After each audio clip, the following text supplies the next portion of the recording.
soit un algorithme qui retourne le maximum d'un tableau de valeurs. Alors, première chose, on travaille notre logique avant de commencer à écrire quoi que ce soit. Donc, ne commencez pas avec les si, les sinon, les pour. Non. On travaille d'abord notre logique. Et pour travailler notre logique, c'est premièrement de dessiner un tableau, peu importe la taille du tableau. Ça peut être un tableau de 10 valeurs, de 5 valeurs, de 6 valeurs, on s'en fout. On a un tableau de n nombre d'éléments. Alors, je vais dessiner un tableau à une dimension, bien évidemment, qui va contenir un certain nombre d'éléments. Peut-être, je sais pas combien, je vais diviser pour voir.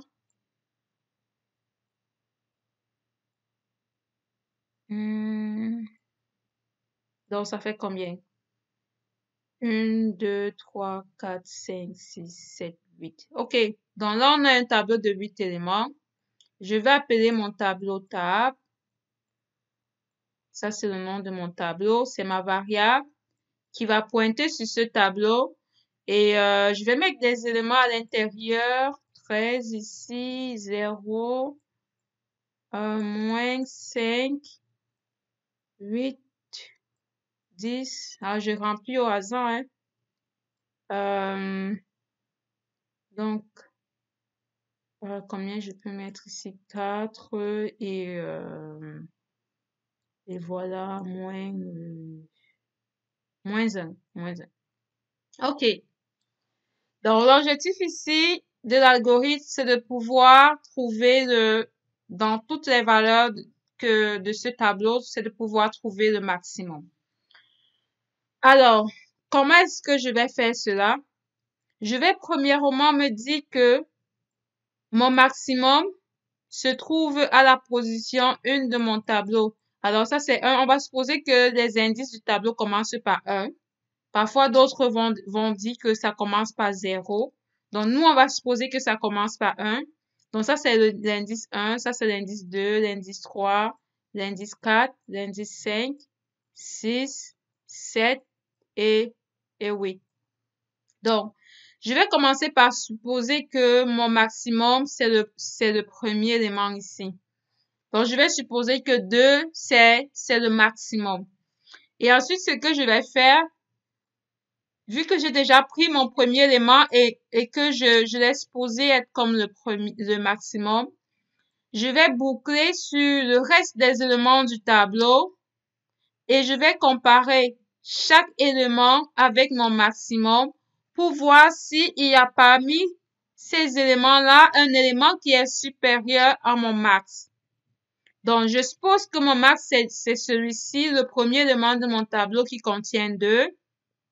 Ensuite, je vais parcourir mon tableau. Je vais parcourir la cellule 2, la cellule 3, la cellule 4, jusqu'à la dernière cellule, qui est la cellule 8. Et pour chacune des cellules, je fais une comparaison. Donc, je vais comparer à chaque fois le max que j'ai, le max avec la cellule suivante. Je fais une comparaison 2 à 2, 2 à 2, 2 à 2 à chaque fois. Donc, je compare le max et la cellule numéro 2. À la fin de cette comparaison, j'aurai mon max. D'accord? Et ensuite, le max là, je vais le prendre, je vais comparer avec la cellule suivante. Et à la fin de la comparaison, j'aurai un autre max que ensuite, je vais comparer avec la cellule suivante. Et ça va me donner à la fin un autre max. Et ainsi de suite, et ainsi de suite, et ainsi de suite, et ainsi de suite, jusqu'à la dernière cellule. Et à la fin, j'ai mon max qui va sortir de tout cela. Alors voilà, en fait, ce qu'il faut faire. Premièrement, supposez que la première cellule, c'est le max. Deuxième chose, donc en 1, j'initialise le max. J'initialise le max avec la valeur du tableau à la position 1, d'accord? Bon, on appelait ça table, c'est pas... Bon, je vais mettre table ici comme ceci, c'est un peu difficile d'écrire. Table de 1. Ça, c'est la première instruction à faire. La deuxième instruction, qu'est-ce que je fais? Je vais boucler sur mon tableau. Donc, je vais boucler. À chaque fois, je vais comparer table, l'élément à la position I de mon tableau et le max. Donc, je vais comparer. Donc, si je fais une comparaison, ça et ça, si table de I est supérieure à mon max, ça veut dire quoi? Ça veut dire que mon max n'est plus le max. Ça veut dire que mon max n'est plus le max parce que je viens de trouver un élément qui est plus grand que lui. Alors, du coup, je vais écraser ma variable max. Ce qu'il y a à l'intérieur ne m'intéresse plus. Je vais l'écraser et qu'est-ce que je vais mettre? La nouvelle valeur que j'ai trouvée qui est plus grande, je vais la mettre à l'intérieur et ma boucle se répète. Ma boucle se répète, même processus, on compare table à la position I avec le max et ainsi de suite. Une fois que je sors de ma boucle, je me retrouve ici où j'ai trouvé le max. Alors, avec cette logique-là, c'est très simple maintenant d'écrire un algorithme. C'est très simple d'écrire un algorithme une fois qu'on a travaillé notre logique. Donc, sans plus tarder, nous allons écrire cet algorithme-là. Je vais lancer mon éditeur et je vais écrire algorithme max n éléments. Donc, pour dire le maximum de n éléments, je vais faire ma déclaration. Alors, quelles sont les variables dont j'ai besoin? J'ai besoin des variables. Quelles sont ces variables? Donc, si je reviens ici, donc, on a dit un tableau de n éléments. Par exemple, si je dis un tableau de n éléments, donc ici, j'ai juste mes 8. Donc, ça veut dire j'ai besoin de connaître n. J'ai besoin de connaître mon tableau. J'ai besoin de max. Et j'ai besoin d'un i pour boucler. Donc, en fait, ça fait 4 variables. J'ai besoin de 4 variables.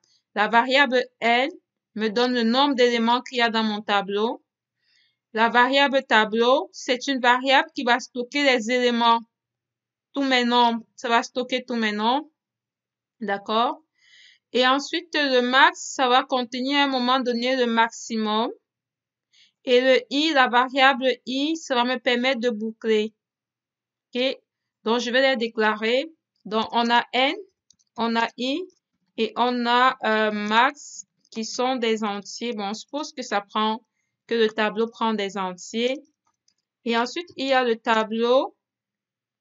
Il y a table qui est un tableau de n entier. Donc, je pense qu'on déclare ça comme ceci. Peu importe, mais c'est pas si important que ça. Donc, on va faire ceci. Tableau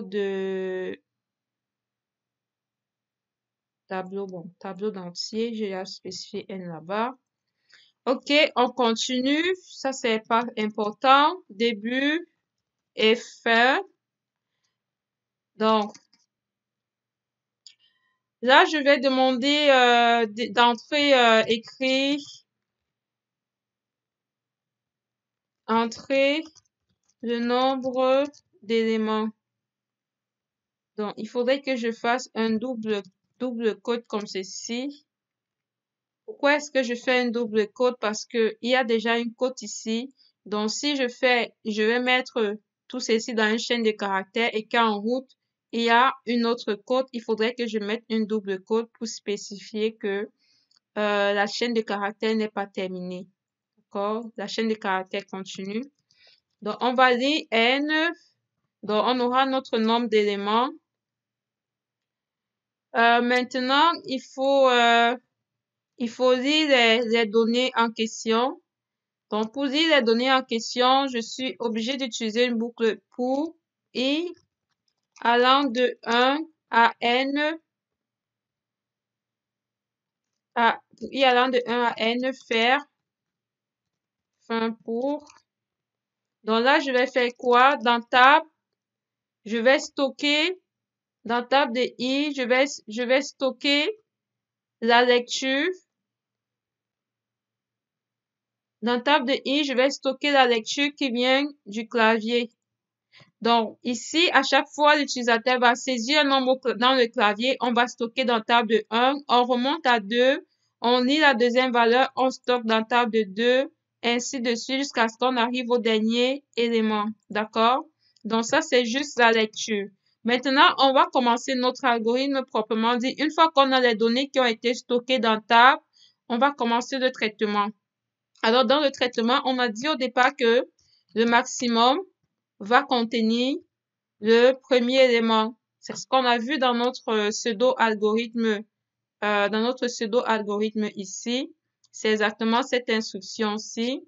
Max reçoit table de 1. Donc, Max reçoit table de 1. Ensuite, on dit qu'on va boucler pour i allant de 2. Pour i allant de 2 à n faire. Alors, pourquoi je commence par 2? Parce que, tel qu'on a dit pour le programme, on allait commencer par 2, étant donné qu'on a déjà pris le premier élément. Donc, c'est ce qu'on a dit ici. On a déjà pris cet élément, donc on va commencer, on va boucler de l'indice 2 jusqu'au dernier indice n.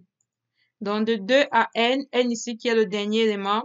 Nous, on a bouclé ici jusqu'à 8 parce qu'on connaissait le dernier élément qui est 8. Donc, pour i allant de 2 à n, qu'est-ce qu'il faut faire? Alors, ici à l'intérieur, on va faire notre comparaison. On va comparer notre max.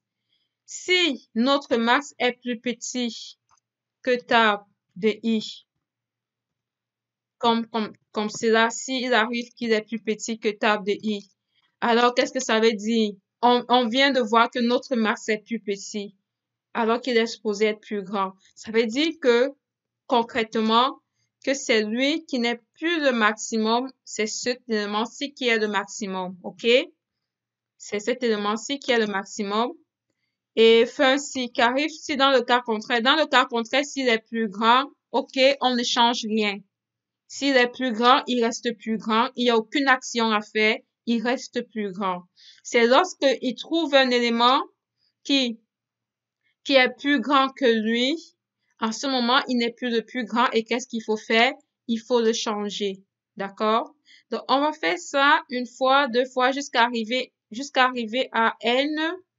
Et quand on va sortir de notre boucle, quand on va arriver à n, on va aller sur la ligne 22. On aura trouvé notre max. On va juste écrire le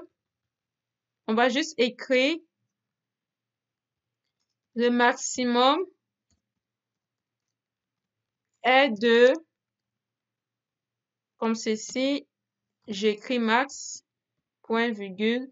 Et voilà, je viens d'écrire mon algorithme qui retourne le maximum de n éléments. Donc ici, si vous voulez boucler pour afficher tous les éléments et ensuite dire le maximum de ces éléments-là, pas de problème, vous pouvez boucler, mais c'est juste une instruction de plus qui n'apporte pas de plus-value, juste afficher des valeurs. Mais nous, on va juste afficher le maximum comme ceci et c'est tout. Donc, c'est tout pour cette vidéo. On reste connecté pour de nouveaux exercices. Ciao!